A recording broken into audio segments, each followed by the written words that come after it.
Burger کے خلاف clip بناؤ, مولویوں کے خلاف کلپ نہ بناؤ. یہ جو برگر میں جو اتنی مرغیاں روزانہ کروڑوں کاٹ کے چکن برگر میں شامل کی جاتی ہیں, بڑی بڑی کمپنیاں جو یہ کام کر رہی ہیں, کس بیس پہ کر رہی ہیں؟ ہمارے پاس دلیل ہے, ہم سے فتویٰ لیں گے, ہم کہیں گے قرآن میں اللہ نے اجازت دی ہے کہ یہ جانور کس نے حلال کیے ہیں؟ اللہ نے. لہٰذا KFC والوں کو ہم کہیں گے آپ کاٹ کاٹ کے برگر بنائیں, بزنس کریں. ایتھیس سے وہ پوچھیں گے, ایتھیس کے پاس کوئی دلیل بولو بھائی نہیں ہے. لہذا وہ ہندو ازم عقلی لحاظ سے صحیح کہتا ہے. اگر اللہ کو نکال دیں گے تو ہندو صحیح کہتے ہیں کہ انسان کو ویجیٹیرین ہونا چاہیے, سبزی خور ہونا چاہیے, جانور پہ ظلم کی اجازت نہیں. پھر ہندو صحیح کہتا ہے کہ گائے ماں ہے, وہ ہمیں دودھ پلاتی ہے, اس کی ہمیں عزت دینی چاہیے. تو ہمیں پھر ہندوؤں سے یہ اعتراض نہیں ہوگا کہ گائے کو عزت کیوں دے رہے ہو, پھر ہمیں پھر بکری کو بھی دو, پھر بھینس کو بھی دو, اسی اصول کی بیس پر مرغی کو بھی دو. مرغی کیا دیتی ہے ہمیں؟ انڈے دیتی ہے. تو گائے اگر ماں ہے تو مرغی ماں کے برابر نہیں تو خالہ کے برابر تو اس کا بھی رشتہ ہونا چاہیے نا.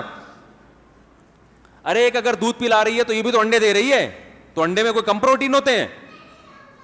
اگر آپ اللہ کو اپنی ڈکشنری سے نکال دو تو پھر ہندوؤں کی بات 100% درست ہے کہ انسان کے لیے گوشت حلال نہیں ہے, کیونکہ اس کے لیے جانور کی جان لینی پڑتی ہے. تو ہندو کہتا ہے جتنا زندہ رہنے کا حق انسانوں کو ہے اتنا ہی جانوروں کو بھی ہے. کس بیس پہ آپ اس کو کاٹ کے کھا رہے ہو؟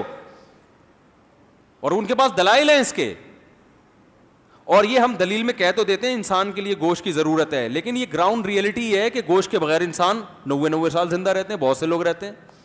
ہندو آپ کو سینکڑوں مل جائیں گے, ساری زندگی گوشت کی ایک بوٹی بھی نہیں کھائی, اور 90 سال کے بعد پھر بھی کسی نے مارا ہے تو گئے ہیں, ورنہ جانے کا پروگرام نہیں تھا ان کا. حقیقت ہے. تو یہ تو ہمارے پاس دلیل ہے, لیکن ہندوؤں سے ہم پھر یہ کہیں گے پھر یہ گائے ہی کیوں؟ زیادہ تر دنیا میں دودھ بھینس کا پیا جاتا ہے, گائے کا نہیں بھی. تو گائے اگر ماں ہے تو بھینس نانی ہونی چاہیے پھر آپ کی, اور مرغیاں خالہ. اور کون سے جانور ہیں جس سے فائدہ اٹھاتے ہیں؟ بکری کا دودھ پیتے ہیں, وہ کم پیا جاتا ہے, لیکن کم پیا جائے, جو پی رہا ہے اس کے لیے تو ماں ہو گئی نا. وہ جو بکری کا دودھ پیتا ہے اس کے لیے بکری کیا ہے؟ ماں ہے. تو اس لیے سیدھی سیدھی بات ہے جو اسلام نے کر دی, قرآن نے کہہ دیا ہم نے یہ سب کس کے لیے بنایا؟ ہم نے تمہارے لیے. تو ہم چونکہ اللہ کو مانتے ہیں, ہمارے پاس اس کے مضبوط دلائل ہیں, اور ہم قرآن کو اللہ کی کتاب بھی مانتے ہیں, اس کے بھی مضبوط دلائل ہیں. تو اب اللہ نے ہم سے کہہ دیا کہ کھاؤ, تو ہم اس بیس پہ گائے کو کاٹ رہے ہیں, تبھی ہم اس پہ اللہ کا نام لیتے ہیں. اس میں حکمت ہی یہی ہے کہ بھئی یہ اللہ کی طرف سے ہمارے لیے ہے, تبھی ہم اللہ کا نام لے کے کاٹیں گے, ورنہ ہمیں کوئی رائٹ نہیں ہے کہ اپنی جیسی مخلوق جو خدا نے اس کو بھی بنایا ہمیں بھی بنایا, تو ہم ورنہ ہم یہ ہمارے لیے حلال نہیں ہے. تبھی جس جانور پہ اللہ کا نام نہ لیا جائے ہم اسے نہیں کھاتے. جو جانور طبعی موت مر جائے اس کو بھی نہیں کھاتے ہم, کہ خود سے مرا ہے. اللہ نے کہا تمہارے لیے یہ حلال نہیں ہے, جب تک اللہ کا نام نہیں لوگے یہ جانور تمہارے لیے حلال نہیں ہوگا. تو اس سے آپ کو پتہ چل گیا کہ یہ جو اسلام نے کہا ہے نا جانور ذبح کرتے ہوئے اللہ کا نام لو, اس کی حکمت کیا ہے, یہ بھی سمجھ میں آ گئی ہوگی. یہ بزبان ہاں حال کہہ رہے ہوتے ہیں اللہ تیری پرمیشن ہے تو کاٹ رہے ہیں, ورنہ اس کا بھی زندہ رہنے کا اتنا ہی حق ہے جتنا ہمارا ہے.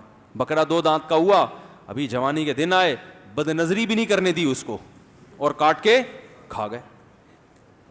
ظلم ہے یا نہیں ہے؟ تو ایتھیس سے ہم پوچھیں گے بھائی ظلم ہے یہ, کیوں کھا رہا ہے؟